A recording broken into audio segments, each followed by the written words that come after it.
Você acredita que Deus existe? E eu não duvido. Mas eu te pergunto, será que você vive como se ele existisse?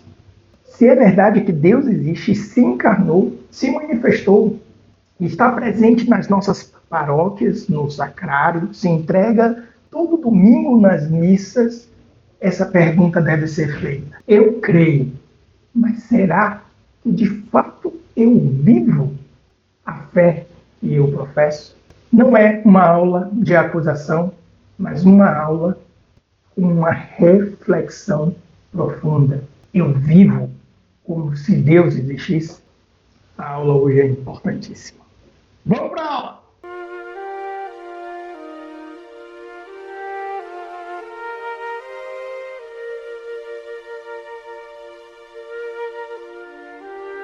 Olá, seja bem-vindo a mais uma aula do professor Adailton Azevedo. Essa aula é uma série de aulas que eu estou trazendo aqui para o meu canal do YouTube, inspirado numa formação humana chamada E se Deus existisse? Uma formação que eu já venho aplicando aí em alguns grupos católicos. E a inspiração desse tema na formação E se Deus existisse foi algo que, digamos assim, iniciou, eu comecei a refletir, eu sempre refleti muito sobre isso, se de fato eu vivo minha fé, como é que eu vivo a minha fé, se é verdade tudo que eu digo acreditar que é verdade, quais são as consequências que eu deveria ter no meu comportamento em relação, relacionado a essa fé, né?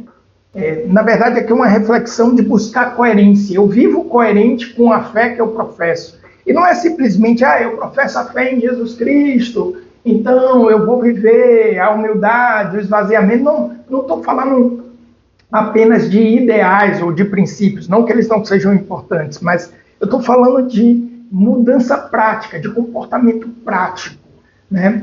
De dia a dia. O que isso reflete na minha rotina? Mais do que uma exigência de como eu me comporto, é refletir o meu comportamento e a partir da reflexão do meu comportamento eu verificar se de fato eu creio como eu digo crer, né? Então, não é, eu tenho fé e me comporto. É isso, a minha fé ela deve, pela graça de Deus, se transformar em vida prática, em ações, em esforço, em vivência, em fidelidade. Mas também olhando a minha vida, minha fidelidade, as minhas obras, está lá em Tiago, né? Olhando as minhas obras, eu consigo medir o quanto de fato, efetivamente, eu acredito. Eu creio. E essa fé, ela se manifesta de forma encarnada na minha vida. E por que isso é importante para nós cristãos, né? Isso é fundamental porque, de novo, a nossa fé consiste no Deus Todo-Poderoso que, em um dado momento, decide assumir a condição humana. Sendo ele de condição divina, não se apegou ao fato de ser igual a Deus, mas esvaziou-se a si mesmo e se fez homem. Então, a fé cristã é a fé de Deus que se encarna. Então, toda a nossa espiritualidade deve refletir esse processo de encarnação. E parece uma coisa muito complexa, ou eu estou aqui falando de espiritualidade. Não, meu foco é educação comportamental. Qual é o reflexo disso na educação comportamental? A fé cristã é a fé do Deus que se encarna. Então, a minha fé ela deve se encarnar concretamente na minha vida. E um ponto introdutório aqui para a gente entender a importância disso, para mim foi cabal a experiência que nós vivemos alguns anos atrás, que houve uma mudança radical na história, que foi a experiência da pandemia. Ali, para mim, ficou muito claro isso. Ficou muito claro quão relevante é esse tema. Tá? Será que eu vivo realmente? Eu acredito que Deus existe. Eu acredito mesmo com a minha vida que Deus existe? Será que minha vida reflete efetivamente essa crença? Foi aquele período da pandemia, foi um período realmente mandatório, porque ali eu pude ver, tanto em mim quanto nos meus irmãos, o quanto que parece distante o que eu creio ou digo crer do meu dia a dia. da minha rotina, né? Então, foi um período que eu lembro que, na época da pandemia, eu ainda trabalhava gravando pós-graduação, estava no meio de um projeto de pós-graduação, e no momento em que eu estava fazendo a gravação desse projeto de pós-graduação, a empresa, a escola, ela pedia que a gente não dissesse datas. Por exemplo, hoje é o domingo, dia 13, né? Dia 14 de junho.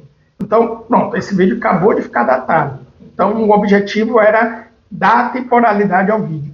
E aí, eu estava gravando, a pandemia já estava reabrindo, e eu cheguei e falei assim, então, principalmente agora, em períodos pós-pandêmicos. Aí ela chegou e disse, não, professor, regrava essa parte, porque a gente não quer marco.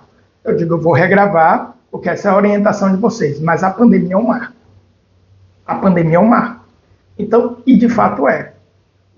A experiência que nós tivemos no mundo pós-pandemia, com certeza é um marco histórico. Como é que chama esse marco, professor? Não tenho autoridade nem competência para poder determinar isso, mas que é um marco, é. Então, aquela experiência que a gente teve, daquele distanciamento, toda aquela discussão política, polarização, toda aquela loucura que foi vivida, né? Ela refletiu muita coisa relacionada à nossa dimensão da sociedade. Né? Por exemplo, isso tem muito a ver com a aula 2 dessa série que eu estou fazendo aqui no canal, a perda da razão. Né? Eu lembro que eu discutia muito isso com os meus alunos. Os argumentos que eram usados no período da pandemia já manifestavam uma sociedade totalmente doente, sem nenhum tipo de parâmetro, que perdeu toda a forma de racionalidade ou capacidade de sentido de proporção das coisas ou capacidade de analisar as coisas de uma forma mais racional. Né? Expressões do tipo, eu lembro que tinha uma que me irritava muito, que nessa época eu estava morando em São Paulo, e o governador de São Paulo, ele dizia assim, nós estamos ouvindo a ciência, economia a gente vê depois. Aí eu lembro que eu dava aula no curso de economia, e aí eu perguntava para os meus alunos de economia, vem cá, vocês estão estudando o que aqui? É crendice? Economia não é ciência? Né? Então, existiam jargões que eles manifestavam justamente o esvaziamento das palavras, a falta de perspectiva, a falta de racionalidade nas argumentações que eram utilizadas. Então, se eu, para escutar a ciência, eu tenho que escutar todas as ciências. Se eu tenho uma dimensão, eu sei o que é que ele queria dizer. Ele queria dizer, depois a gente vê emprego, só que a economia não é emprego. A economia é uma ciência que estuda como a sociedade lida para atingir um determinado objetivo com recursos escassos, para atender necessidades ilimitadas com recursos limitados. E um cenário de pandemia, a ciência mais necessária era justamente essa. As pessoas estavam se contaminando e eu tinha leitos de UTI que eram limitados. Então, como é que eu posso otimizar isso? Qual é a principal ciência que estuda isso das ciências modernas? Com certeza a economia. Não, estamos ouvindo a ciência, a economia a gente vê depois. Não faz sentido nenhum para mim isso. Falava isso para os meus alunos. Como também expressões do tipo, eu acredito na ciência. Eu acredito em quê? Na ciência? Se você põe fé na ciência, eu acredito na ciência, creio na ciência, você acabou com o pensamento científico. Ciência ela é movida pela dúvida. Ciência é movida pela dúvida. Então eu preciso duvidar, né? Eu preciso duvidar das verdades temporais transitórias, que são as verdades científicas. Elas são verdades temporais e transitórias. Eu duvido, e a partir do momento que eu duvido, ponho em xeque essas verdades, elas se confirmam ou eu crio, eu alcanço novas descobertas. Então, imagina se existisse um grupo de pessoas dizendo, eu acredito em Isaac Newton, e não tivesse dúvidas, a gente não teria evoluído para a relatividade geral de Einstein, uma compreensão de gravidade que era diferente da compreensão de Newton, por exemplo, né, da física clássica. Ou a gente não teria hoje a física quântica. ou a mecânica quântica. Percebe? Então, eu acredito na ciência exatamente acabar com a ciência. Então, foi um momento muito difícil, foi um momento muito complicado, foi um momento muito confuso, foi um momento em que realmente a sociedade ficou muito evidente toda a nossa falta de referência, a falência das instituições. Então, a pandemia realmente foi um desafio muito grande e um momento muito difícil. E isso também se refletiu nas pessoas de fé. Então, pessoas que, para mim, inclusive, eram referências, eu vi, eram extremamente assustadas. E tá, tudo bem. Aqui não é para julgar ninguém. Mas se eu acredito que Deus existe, e que a minha vida está na mão de Deus, e que eu sou um servo de Deus, o que eu temerei? Se Deus é por nós, quem será contra nós? Aqui eu estou lembrando de algumas passagens bíblicas, que não está nem aqui no roteiro, eu já estou fugindo do roteiro aqui. Mas quem nos separará do amor de Cristo? Pois eu estou bem certo de que nem morte, nem vida, nem anjos, nem principados, nem coisas do presente, nem do porvir, nem poderes, nem alturas, nem profundidades, nada poderá nos separar do amor de Deus. Nem fome, nem peste, nem nudez, nada poderá nos separar do amor de Deus. Eu acredito nisso ou não? Eu tenho essa fé ou não? Então, para mim, foi evidente. Primeiro, investigando meus próprios medos, ecoando. Eu disse, eu acredito que Jesus se entrega todo domingo na palma da minha mão em um pedaço de pão. Ou não? O que me falta? Se de fato este é Deus, o que me falta? Se Ele é capaz de fazer isso por mim, o que me falta? O que eu temerei? O que eu temerei? Eu comecei a refletir sobre isso. E vendo os meus irmãos se desesperarem, amigos consagrados que não saíam de casa, e tudo certo, somos seres humanos. Né? Todo ser animado, ou seja, ser com vida, ele tem, digamos assim, pela sua própria ânima, né, pela sua própria vida, como que uma resistência à entropia. O que é entropia? A entropia é uma lei física onde tudo tende a um estado de menor concentração de energia. Então é por isso que o ferro enferruja, por exemplo. Por isso que o ferro enferruja, por isso que as coisas envelhecem, se estragam, se decompõem. Mas os seres animados, como essa planta, como eu, você, os animais, eles se nutrem, eles crescem. É como se tivesse algo que fizesse ir de encontro à entropia. E isso significa que todos esses seres animados, eles têm como que uma espécie de... Não é instinto, porque planta não tem... Não posso dizer que planta tem instinto, mas uma tendência de buscar sobreviver. Isso as plantas fazem. Elas fazem isso. Elas têm mecanismos de defesa. Né? Por exemplo, a rosa tem espinhos. Os espinhos são o mecanismo de defesa das rosas. Para que elas sobrevivam, para que elas resistam. Os animais têm instinto de sobrevivência. E nós, seres humanos, como animais que somos, também temos instinto de sobrevivência. E está tudo certo. Mas um animal não professa fé. Porque, como eu falei na aula passada, somos seres racionais. Por isso, somos mais elevados em dignidade. O que nos leva a pensar. Nós cremos. E aí, você pode pensar que eu estou falando aqui da zona da fé. Mas isso daqui é mais uma evidência de cristãos católicos que têm uma asa amputada. Porque eu creio, eu até herdei essa fé, eu até assimilei isso. Assimilei dos meus pais, assimilei na minha comunidade, assimilei na minha igreja, mas eu reflito sobre isso. Eu entendo a fé que eu professo? Ou eu, por exemplo, vou à missa e ouço o corpo de Cristo, amém? Você entende o absurdo que é a fé que você professa? Você entende que você está acreditando que Deus, Todo-Poderoso, Onipotente, veio e se encarnou, segunda pessoa se encarnou, se fez homem, viveu entre nós, morreu e deixou a sua presença na Eucaristia? Nós professamos algo que é escandaloso. Nós professamos algo que é absurdo.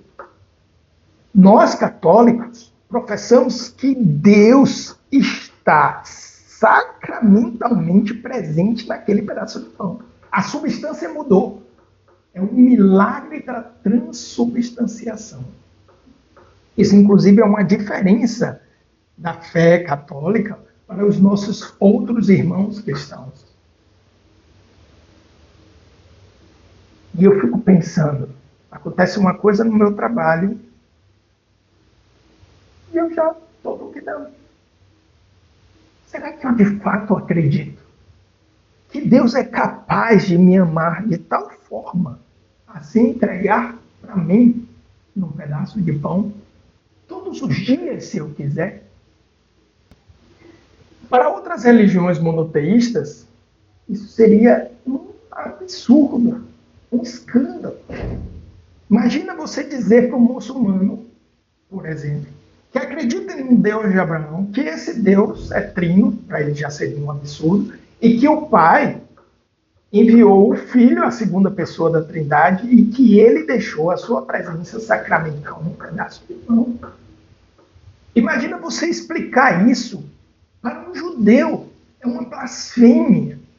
Por muito menos, enquanto Jesus viveu entre nós, por muito menos o quiseram apedrejar.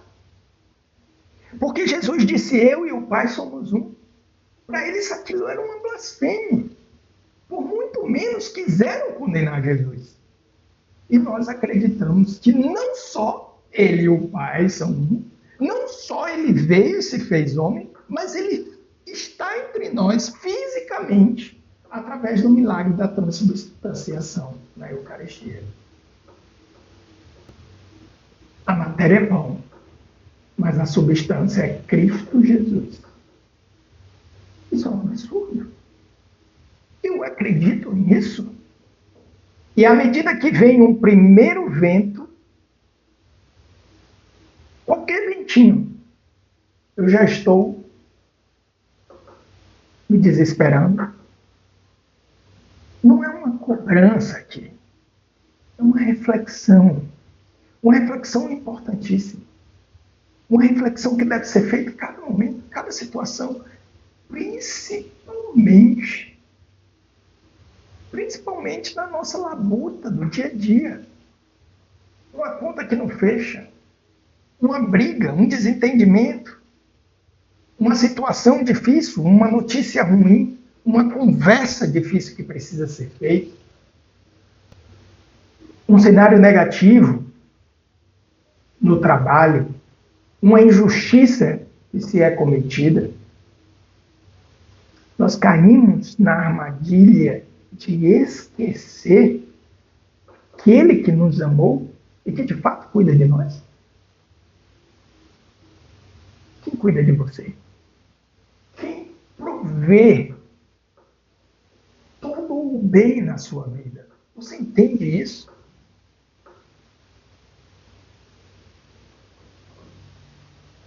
E aí isso me faz lembrar justamente uma passagem que Jesus ele diz: contudo, quando vier o Filho do Homem, quando voltar o Filho do Homem, achará porventura fé sobre a terra? É sobre isso que nós precisamos conversar. Porque nós somos tão medrosos. Porque, como o próprio Jesus diz, né? Porque sois medrosos, ainda não tendes fé. Será que nos falta entendimento do que de fato nós acreditamos, ou julgamos, ou achamos que de fato acreditamos.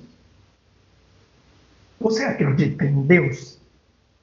Você acredita em Deus? Sim, eu também.